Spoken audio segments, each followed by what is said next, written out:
ሌላ ኢየሱስ ወይም ባዕዱ ኢየሱስ። እንደምታውቁት ኢየሱስ ክርስቶስን በተለያየ ዘመን፣ በተለያየ ጊዜ፣ በተለያየ ሁኔታ ብዙና ልዩ ልዩ የሐሰት ትምህርቶችን ተንተርሰው ብዙ ብለውታል። ኢየሱስ ፍጡር ነው፣ ኢየሱስ አማላጅ ነው የመሳሰሉ ነገሮችን ተብሏል። ዛሬ በዚህ ትምህርታችን ሌላው ኢየሱስ ወይም ባዕዱን ኢየሱስ እንመለከታለን። ከናንተ የሚጠበቀው ይህንን ቪዲዮ እስከ መጨረሻው መከታተል፣ ቻናላችንን ሰብስክራይብ ማድረግ፣ እንደዚሁም ደግሞ ቪዲዮ ስንለቅ እንዲደርሳችሁ የደወል ምልክቷን መጫን ብቻ ነው። እንደዚሁም ደግሞ ቻናላችንን ከምትመለከቱት ቪዲዮአችንን ከምታዩት 70% ይህንን ቻናል ሰብስክራይብ ሳታደርጉ ነውና ቪዲዮአችንን የጀመራችሁት። ቻናላችንን ሰብስክራይብ በማድረግ ቤተሰብ ሁኑ። ያላችሁን አስተያየት እንደዚሁም ደግሞ በኮሜንት ሴክሽን ላይ ብታስቀምጡልን ይደርሰናል። ባዕዱ ኢየሱስ ወይም ሌላ ኢየሱስ፣ ባዕድ ክርስቶስ። በክርስትና ታሪክ ውስጥ ኢየሱስ የሚለው ስም እጅግ የከበረና ከስሙም ሁሉ በላይ የሆነ ስም ነው። ፊልጵስዩስ ምዕራፍ 2 ቁጥር 9 ላይ ቢሆንም ይህን ቅዱስ ስም ሽፋን በማድረግ ግን ከመጀመሪያው 100 ክፍለ ዘመን ጀምሮ ሌላ ኢየሱስን የሚሰብኩ ወገኖች አልጠፉም። ቅዱስ ጳውሎስ ለቆሮንቶስ ምዕመናን የላከው ማስጠንቀቂያ የሚመጣውም እኛ ካልሰበክነው ሌላ ኢየሱስ ቢሰበክ ብሎ ሁለተኛ ቆሮንቶስ ምዕራፍ 11 ቁጥር 4 ላይ ተጠቅሷል። ይህ ቃል የስም መመሳሰልን ሳይሆን የትምህርት ወይም ዶክትሪን መበላሸትን የሚያመለክት ቃል ነው። በኦርቶዶክሳዊት ተዋሕዶ እይታ እውነተኛው ኢየሱስ ክርስቶስ በሐዋርያት ተሰብኮ በኒቅያ፣ በቁስጥንጥንያ፣ በኤፌሶን ጉባኤያት አማካኝነት በሊቃውንት አባቶች እየተረጋገጠውና የባሕርይ አምላክ የሆነው ጌታ አምላክ መድኃኔ ዓለም ኢየሱስ ክርስቶስ ነው። ከዚህ ትምህርት ውጪ የሚቀርብ ማንኛውም የክርስቶስ ስዕላዊ መግለጫ ፖርትሬት ምንም እንኳን ኢየሱስ የሚለውን ስም ቢይዝም ቤተክርስቲያን ሌላ ኢየሱስ ወይም ባዕድ ክርስቶስ ብላ ትጠራዋለች። እነዚህ ሌሎች ኢየሱሶች በዋናነት በሦስት መልክ ይገለጣሉ። አንደኛው ፍጡር የተደረገው ኢየሱስ፣ አምላክነቱ የተካደ እንደ አርዮስ ትምህርት ሰውነቱ የተካደው ኢየሱስ እንደ ጥላ የታየ እንጂ እውነተኛ ሥጋ ያልነበረው እንደ ዶሴቲስቶች የተከፋፈለው ኢየሱስ፣ መለኮቱና ትስብዕቱ ሰውነቱ እንደ ሁለት አካል የሚቆጠር እንደ ንስጥሮስ ትምህርት ስለሆነም ኢየሱስ ተብሎ የተጠራ ሁሉ ክርስቶስ አምላክ ኢየሱስ አይደለም። ክርስቶስም ተብሎ የተሰበከ ሁሉ የእግዚአብሔር ልጅ አይደለም። ትክክለኛውን መለየት የሚቻለው በቅዱሳት መጻሕፍት መነጽርነት፣ በአባቶች ትራዲሽን ትምህርት ሚዛንነት ብቻ ነው። ከላይ እንደጠቀስነው ሌላ ኢየሱስ የሚለው ጽንሰ ሐሳብ በቤተክርስቲያን ታሪክ ውስጥ በክህደት መልክ እየተቀያየረ መጥቷል። ከመጀመሪያው 100 ክፍለ ዘመን ጀምሮ የተነሱትን ሌሎች ኢየሱሶች በማስረጃ እንደሚከተለው በዝርዝር እንመለከታለን። ቻናላችንን ሰብስክራይብ በማድረግና ቪዲዮን ላይክ በማድረግ እንድትጀምሩት በክርስቲያናዊ ፍቅር እናሳስባለን።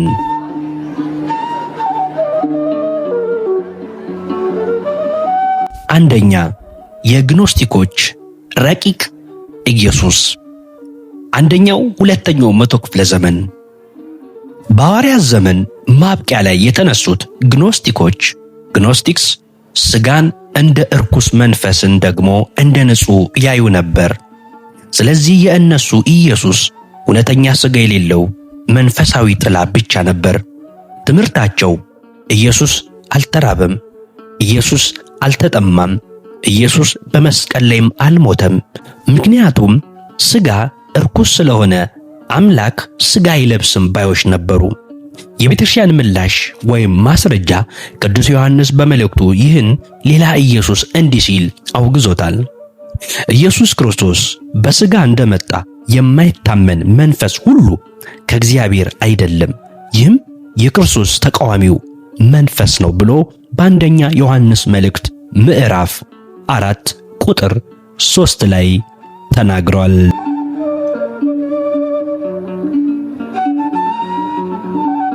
ሁለተኛ የአርዮስ ፍጡር ኢየሱስ፣ አራተኛው መቶ ክፍለ ዘመን። የሊቢያው አርዮስ ያስተማረው ኢየሱስ ከፍጡራን ሁሉ በላይ የሆነ ዓለም ከመፈጠሩ በፊት የተፈጠረ ታላቅ ፍጡር እንጂ የባሕርይ አምላክ አይደለም የሚል ታላቅና ዘግናኝ ክህደት ነበር። ትምህርቱ ወልድ ፍጡር ነው ያልነበረበት ጊዜ ነበር ይል ነበር። ይህም ኢየሱስን ከአምላክነት ወደ ፍጡርነት ዝቅ ያደረገ ሌላ ኢየሱስ ነው።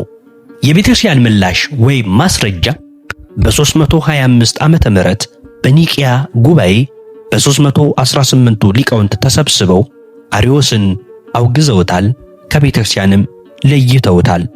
በጸሎተ ሃይማኖት ላይም ከእውነተኛ አምላክ የተገኘ እውነተኛ አምላክ የተፈጠረ ሳይሆን የተወለደ በባሕሪው ከአብ ጋር የሚተካከል በማለት እውነተኛውን ክርስቶስ መስክረዋል። አንደኛ ዮሐንስ መልእክት ምዕራፍ 1 ቁጥር 1 ላይ።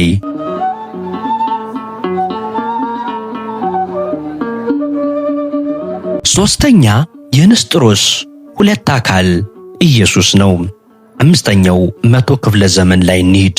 የቁስጥንጥኔው ፓትርያርክ ንስጥሮስ ደግሞ ኢየሱስ የሚለውን ስም ለሁለት ከፈለው። ትምህርቱ ማርያም የወለደችው ሰውን ኢየሱስ ነው እንጂ አምላክን አይደለም። መለኮት በኃይል መጥቶ አደረበት እንጂ ሥጋ አልሆነም አለ። በእርሱ እይታ ኢየሱስ አምላክ ያደረበት ሰው እንጂ ሰው የሆነ አምላክ አይደለም ነው። የቤተክርስቲያን ምላሽ ደግሞ ወይም ማስረጃ በ431 ዓመተ ምህረት በኤፌሶን ጉባኤ ቅዱስ ቄርሎስ ንስጥሮስን አውግዞታል። ማስረጃውም ቃል ሥጋ ሆነ የሚለው በዮሐንስ ወንጌል ምዕራፍ 1 ቁጥር 14 ላይ የተጠቀሰው ቃል ነው። ቃል ሥጋን ተዋሃደ እንጂ በሥጋ ላይ አላደረም። ስለዚህም ድንግል ማርያም ወላዲተ አምላክ ወይም ቴዎቶኮስ ትባላለች።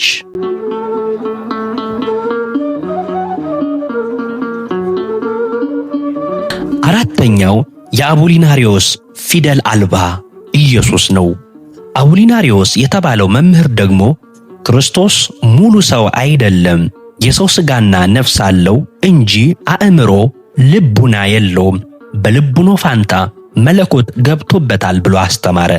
የቤተክርስቲያን ምላሽ አባቶች ያልነሳውን አላዳነውም፣ what he has not assumed the has not held በሚል መርህ ተቃወሙት። ክርስቶስ እኛን ለማዳን ሙሉ ሰው መሆን ነበረበት።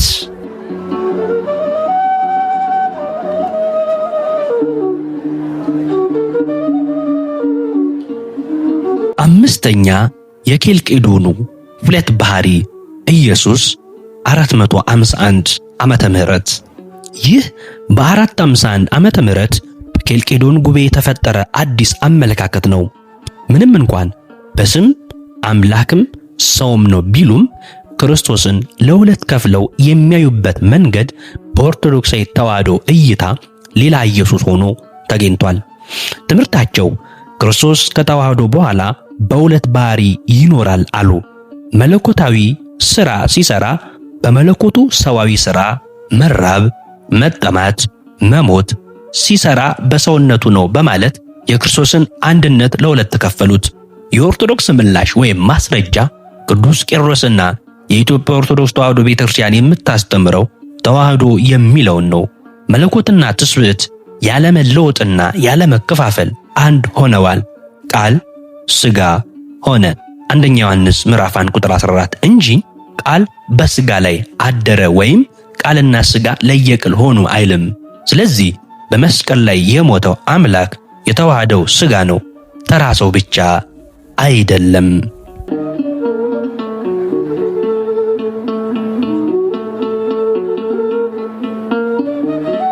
6ኛ የመካከለኛው ዘመን ምስያዊ ወይም አይኮኖግራፊክ ኢየሱስ። በመካከለኛው ዘመን በተለይም በምዕራቡ ዓለም የክርስቶስን አምላክነት ትቶ ሰዋዊ ስቃዩንና ምስኪንነቱን ብቻ የሚያጎላ አቀራረብ መጣ። ይህ ኢየሱስ አምላክነቱ ተረስቶ እንደ አንድ ታሪካዊ ሰማዕት ብቻ ተደርጎ መቅረብ ጀመረ። የኦርቶዶክስ እይታ በቤተክርስቲያን ስዕላት አይኮንስ ላይ እንኳን ሳይቀር ክርስቶስ በመስቀል ላይ ሲሳል የክብር ንጉሥ ኪንግ ኦፍ ግሎሪ ተብሎ ነው። ስቃዩ ቢገለጥም አምላክነቱ ግን አይረሳም። አምላክነቱን የገፈፈ ምስኪን ኢየሱስ ኦርቶዶክሳዊ አይደለም።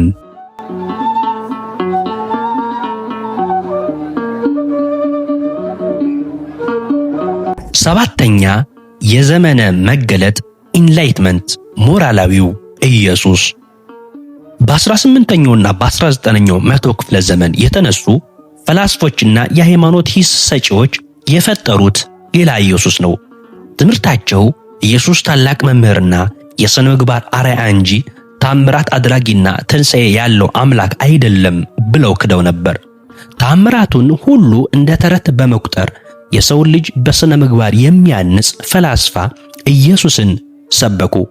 የቤተክርስቲያንን ምላሽ ቅዱስ ጳውሎስ ክርስቶስ ካልተነሳ ስብከታችን ከንቱ ነው፣ እምነታችሁም ከንቱ ናት ብሎ በአንደኛ ቆሮንቶስ ምዕራፍ 15 ቁጥር 14 ላይ ተናግሯል።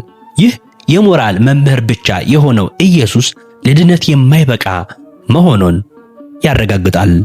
በመካከለኛው ዘመን ወይም ደግሞ በኢንላይትመንት ሞራላዊ ኢየሱስ አስተምሮ መሰረት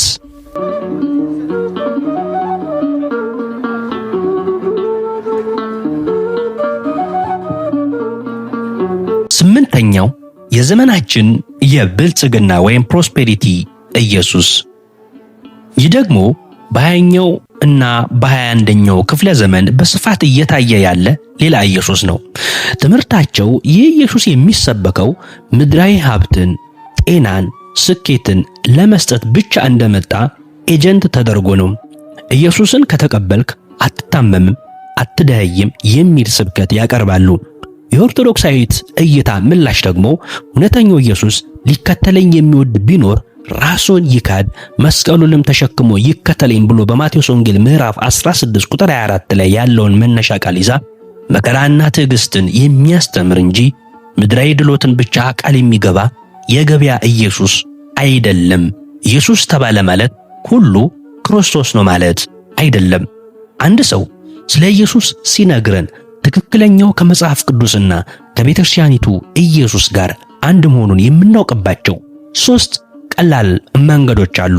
ልክ እንደ አንድ ሰው መታወቂያ አድርገው ቁጥራቸው። አንደኛ፣ ማንነቱን ጠይቅ። የመታወቂያው ቁንጮ በጣም አስፈላጊው ጥያቄ ይህ ነው። እየሰበክ ያለው ኢየሱስ ማን ነው ብለህ ጠይቅ። ትክክለኛው ኢየሱስ ነው? እርሱ የባሕርይ አምላክ ፈጣሪ ሆኖ ሳለ እኛን ለማዳን ከድንግል ማርያም በሥጋ የተወለደ ሰው የሆነ አምላክ ነው። ሌላው ኢየሱስ ታላቅ መምህር ነው፣ ጥሩ ሰው ነው፣ ወይም ከእግዚአብሔር በታች ያለ ፍጡር ነው የሚል ከሆነ ስሙ አንድ ቢሆንም ማንነቱ ግን ሌላ ነው።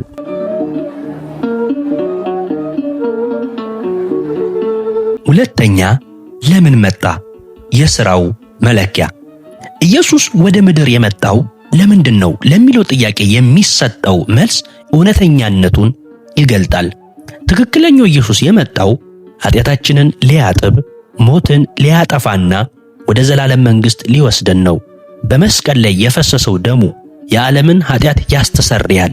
ሌላው ኢየሱስ ሀብታም ሊያደርግህ፣ ምድራዊ ስኬት ሊሰጥህ ወይም ከበሽታ ሊያድን ብቻ ተብሎ የሚሰበክ ከሆነ ይህ ክርስቶስ ይልቅ የገበያ ወይም የንግድ ኢየሱስ ይመስላል። እውነተኛው ክርስቶስ በመጀመሪያ የነፍስን ድህነት ይሰጣል። በእርግጥ ኢየሱስ ሀብትን፣ ጸጋን፣ ስልጣንን፣ ኃይልን ሊሰጥ ይችላል። ዋና ዓላማው ግን ይህ እንዳልሆነ ማወቅ ይጠበቅብናል።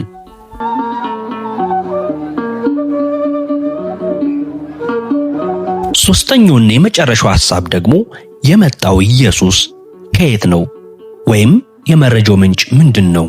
ይህ ትምህርት ከመቼውም ጀምሮ ያለ ነው። ትክክለኛው ኢየሱስ ከመጀመሪያዎቹ ሐዋርያት ጀምሮ በአባቶች በኩል ሳይበረዝ ሳይቀነስ ተጠብቆ የመጣና በመጽሐፍ ቅዱስ ውስጥ ያለ ነው። ሌላው ኢየሱስ ትላንት ማታ ራእይ ታየኝ፣ አዲስ ምስጢር ተገለጠልኝ ወይም እኔ የራሴ የሆነ አረዳድ አለኝ ከሚሉ አዳዲስ የሰው ፍልስፍናዎች የሚመጣ ከሆነ ሌላ ኢየሱስ ነው። ኢየሱስ የሚለው ስም በየቦታው ስለምታየው ብቻ አትመሰጥ። እውነተኛው ኢየሱስ ክርስቶስ ትላንትና ዛሬም እስከ ዘላለም ያው ነው። ዕብራውያን መልእክት ምዕራፍ 13 ቁጥር 8 ላይ ትላንት ሐዋርያት የሰበኩት ዛሬም ኦርቶዶክሳዊት ቤተክርስቲያን የምትሰብከው ነገም የማይቀየረው እርሱ ብቻ ነው እውነተኛው።